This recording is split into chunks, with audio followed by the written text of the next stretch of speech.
సినీ కార్మిక సంఘాల నాయకులు, సినిమాకే ప్రాణప్రదమైన,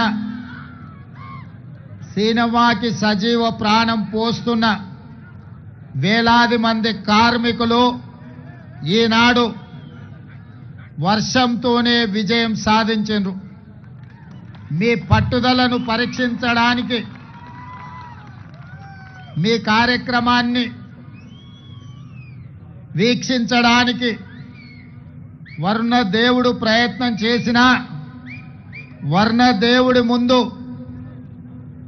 మీరు నిటారుగా నిలబడి ఈనాడు ఈ కార్యక్రమాన్ని నిర్వహించి ఈ కార్యక్రమాన్ని విజయవంతం చేసినందుకు కార్మిక సోదరులందరికీ మనస్ఫూర్తిగా అభినందనలు, కృతజ్ఞతలు తెలియజేస్తున్న మిత్రులారా,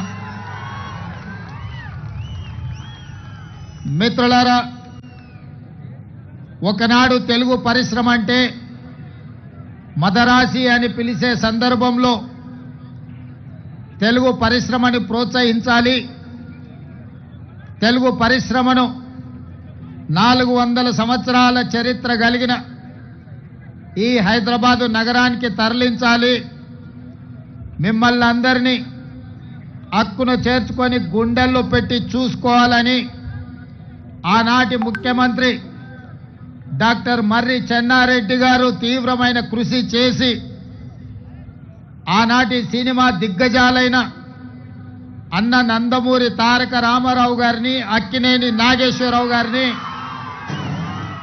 నటశేఖర కృష్ణను, దర్శకేంద్రుడైన రాఘవేంద్రరావు గారిని, దాసరి నారాయణరావు గారిని, కార్మికులకు కన్న తండ్రిగా మీ సమస్యల్ని పరిష్కరించే దాసరి నారాయణరావు గారిని లాంటి వాళ్ళని అందరినీ ఆనాడు ప్రభుత్వం సంప్రదించి హైదరాబాదు నగరానికి తరలి రావడానికి వారు ప్రయత్నం చేశారు. కొద్దిగా హైదరాబాదు నగరానికి తరలి వస్తున్నప్పుడు ఫిలిం నగర్ ప్రాంతాన్ని మీకు కేటాయించడమే కాదు, ఆనాడు పెద్దలకు స్థలాన్ని కేటాయించి పెద్దలందరికీ కొంత సౌలభ్యాన్ని కల్పించిన సందర్భంలో డాక్టర్ ప్రభాకర్ రెడ్డి గారు కార్మికుల యొక్క ఆత్మబంధు, ఈనాడు చిత్రపురి కాలనీ వెలిసిందంటే ఇక్కడున్న కార్మిక సోదరులకు ఎంతమందికి తెలుసో తెలియదో నాకు తెలీదు, కానీ నేను చిత్ర పరిశ్రమ హైదరాబాదు నగరానికి తరలి వచ్చిన విధానాన్ని గమనించినప్పుడు డాక్టర్ ప్రభాకర్ రెడ్డి గారు సినీ కార్మికుల కోసం మణికొండలో తన సొంత స్థలాన్ని 10 ఎకరాలను కార్మికులకు దానం చేసి కార్మిక సోదరులను ఆదుకోవడానికి తన కష్టార్జితమైన 10 ఎకరాల భూమిని డాక్టర్ ప్రభాకర్ రెడ్డి గారు కార్మికుల కోసం ఇవ్వడం జరిగింది. ఆ తర్వాత అంజయ్య గారు, అదేవిధంగా కోట్ల విజయభాస్కర్ రెడ్డి గారు చిత్రపురి కాలనీ కోసం 67 ఎకరాల స్థలాన్ని కేటాయించి సినీ కార్మికుల కోసం చిత్రపురి కాలనీని నిర్మించి ఈనాడు చిత్రపురి కాలనీకి ప్రపంచ స్థాయిలో గుర్తింపు రావడానికి ఆనాడు ఈ పెద్దలందరూ కృషి చేసిరు. ఇదే కాదు, ఈనాడు ప్రపంచ స్థాయి సినిమాలను నిర్మిస్తున్న ఈనాడు వేదికలైన రామనాయుడు స్టూడియో కావచ్చు, పద్మాలయ స్టూడియో కావచ్చు, అన్నపూర్ణ స్టూడియో కావచ్చు, ఇలా ఈ స్టూడియోలకు కూడా చిత్ర పరిశ్రమను ప్రోత్సహించాలన్న ఆలోచనతోటి ఆనాడు అత్యంత చౌకగా ఆనాటి ప్రభుత్వం సినీ పరిశ్రమ పెద్దలకు స్టూడియోల కోసం స్థలాలను కేటాయించడం జరిగింది. ఆ విధంగా ప్రారంభమైన తెలుగు చిత్ర పరిశ్రమ ప్రోత్సహించాలన్న ఆలోచనతోటి 1964లో ఆనాటి ప్రభుత్వం, కాంగ్రెస్ ప్రభుత్వం కార్మికులను గుర్తించాలి, సినీ పరిశ్రమలో ఉండే పెద్దల్ని గుర్తించాలి అని 1964లో నంది అవార్డు ప్రదానోత్సవ కార్యక్రమాన్ని ఏర్పాటు చేసి నేటికి 60 సంవత్సరాలు పూర్తి చేసుకున్నాం. మీ టాలెంట్ను, మీ శ్రమను మీరు మర్చిపోవాలంటే కళాకారులు నగదు బహుమతులకి సంతోషపడరు. కళాకారులు మీరు కొట్టే చప్పట్లకు, మీకు కప్పే దుప్పట్లకు సంతోషపడతారు.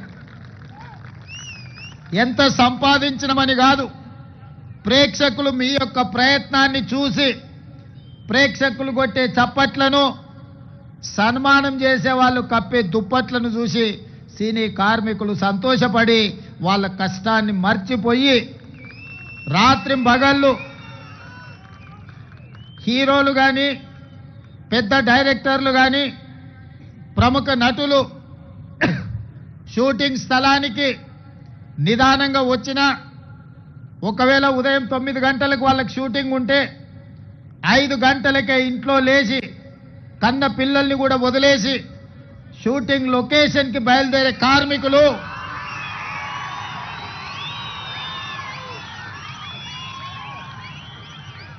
తెల్లవారక ముందే, కోడి కూయక ముందే కన్న పిల్లల్ని చూసుకున్నా చూసుకోకపోయినా నిబద్ధతతో, బాధ్యతతో చిత్ర పరిశ్రమకు అహర్నిశలు కృషి చేసి రాత్రి 9 గంటల వరకు షూటింగ్ ఉంటే 9 గంటలకే మీ పని అయిపోదు.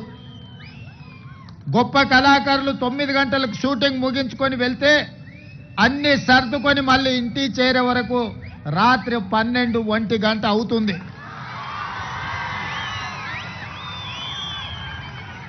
నాకు తెలిసి కొంతమంది తల్లిదండ్రులు వాళ్ళ పిల్లలు బాల్య వ్యవస్థలో ఉన్నప్పుడు తండ్రులను ఒకసారి గుర్తుపట్టని పరిస్థితులు, వాళ్ళు మేల్కొన్నప్పుడు మీరు పనిలో ఉంటారు, వాళ్ళు నిద్రపోతున్నప్పుడు మీరు ఇంటికి వస్తుంటారు.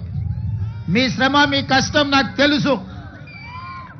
మీరు పడుతున్న ఇబ్బందులు. ఈరోజు నాకు హోదా ఉండొచ్చు, దేవుడు గొప్ప అవకాశం ఇచ్చుండొచ్చు ముఖ్యమంత్రిగా, కానీ కార్మికుల యొక్క కష్టాలు తెలవనంతగా అధికారం నా కళ్ళు మూసుకుపోలేదు. అధికారంతో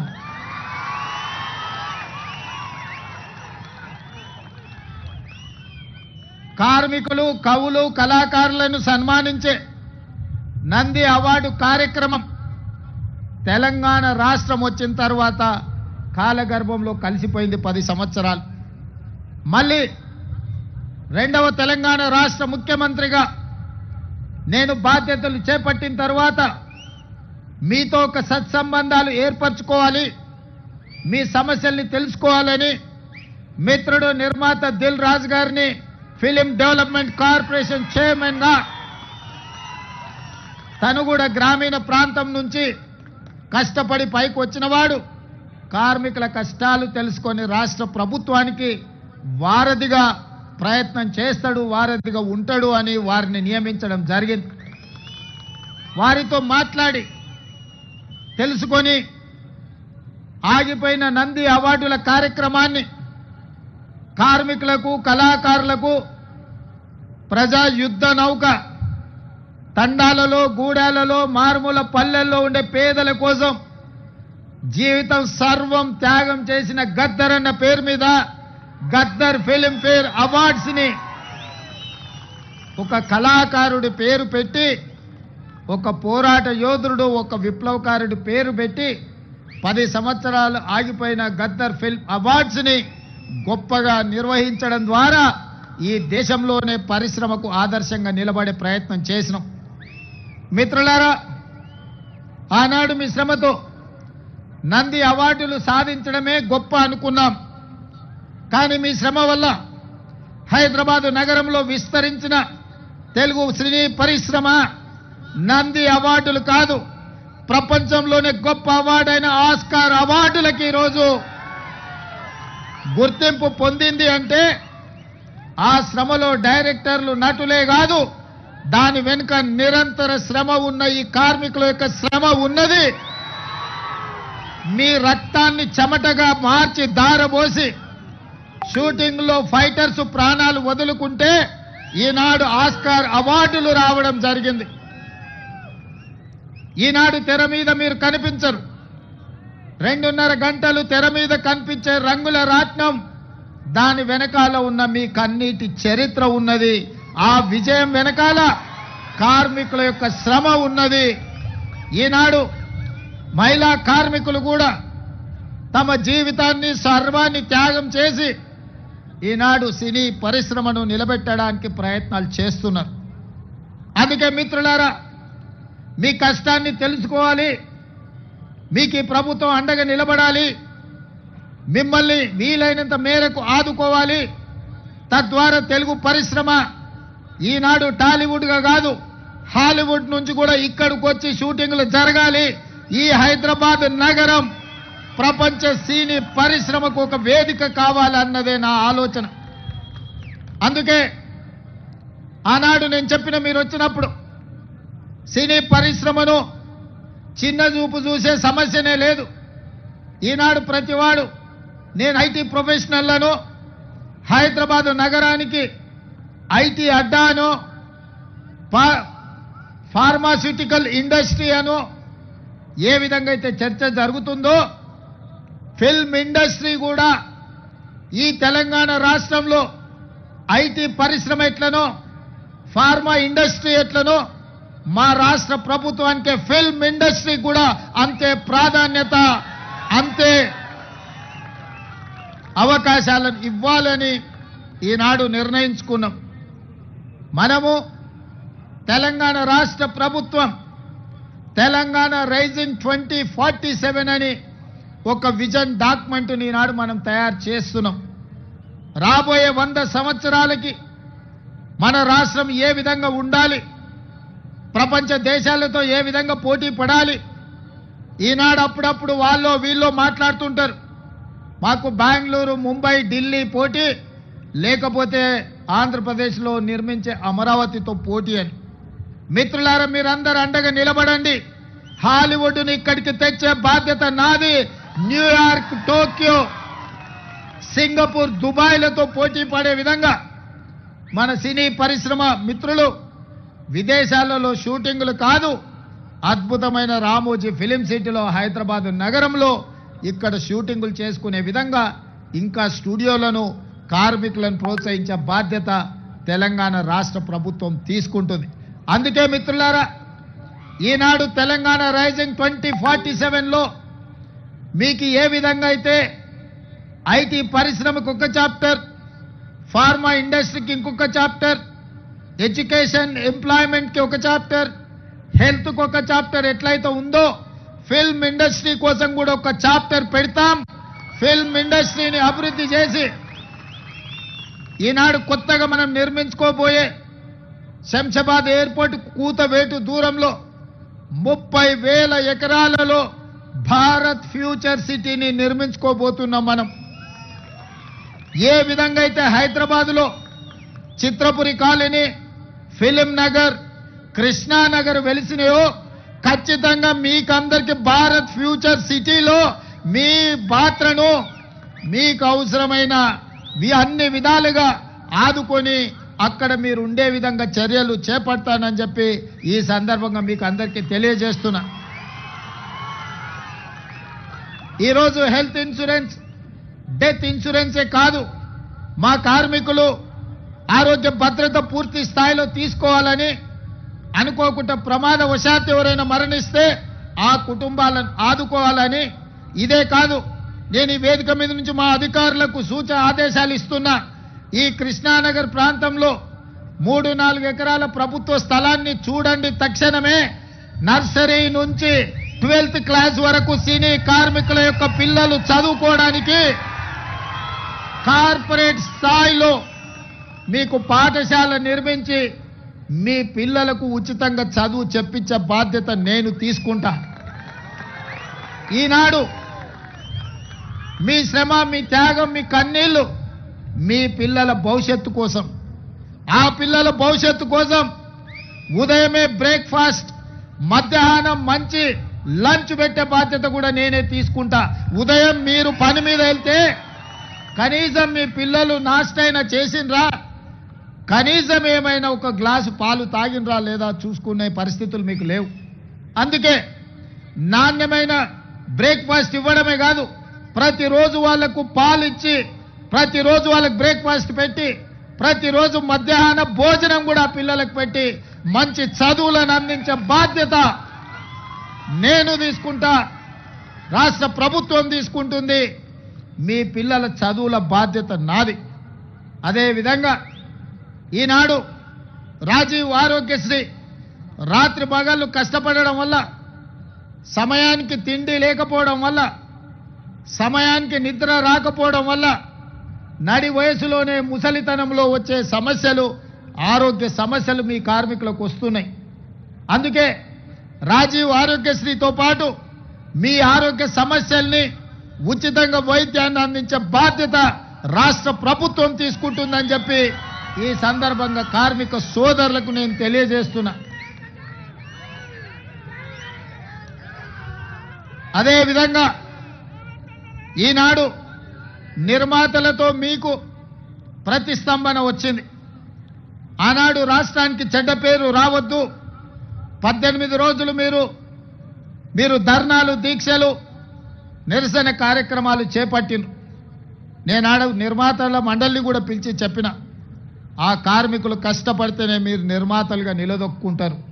దర్శకులకు చెప్పిన, మీరు రాణించాలి అంటే వాళ్ళ టాలెంట్ కూడా పెరగాలి, వాళ్ళని మీరు కుటుంబ సభ్యులుగా చూసుకున్నప్పుడే మీరు రాణించగలుగుతారని దర్శక నిర్మాతలకు నేను చెప్పడం జరిగింది. ఆ తర్వాత మిమ్మల్ని పిలిచాను, కూర్చున్నాను, మాట్లాడినాను. మిమ్మల్ని అర్థం చేసుకోవడానికి, మీ సమస్యల సహేతుకతను అంచనా వేయడానికి ప్రయత్నం చేసిన.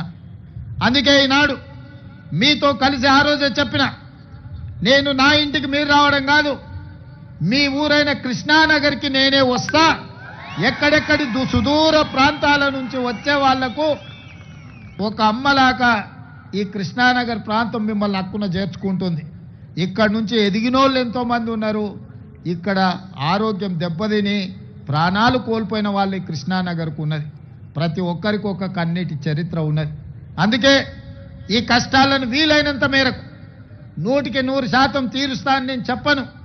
ఎందుకంటే నేనేం దేవుడిని కాదు, మానవుడినే. తప్పకుండా ప్రభుత్వం చేయగలిగిన పనులు తప్పకుండా చేసే బాధ్యత నేను తీసుకుంటా.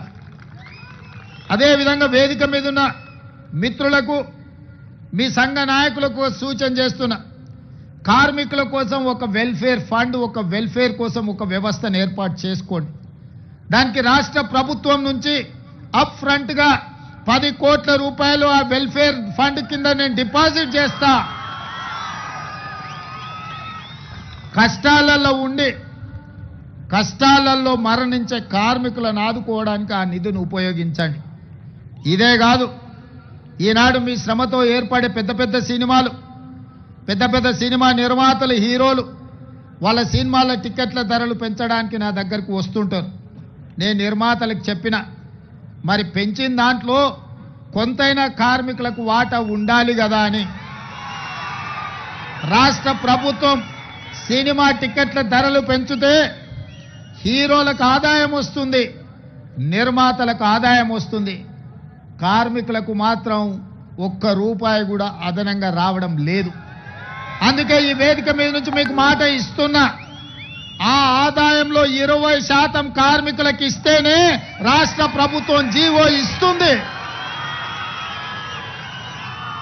మీ శ్రమతో సంపాదించే ప్రతి రూపాయిలో మీకు వాటా ఉండాలి, మీకు భాగస్వామ్యం ఉండాలి.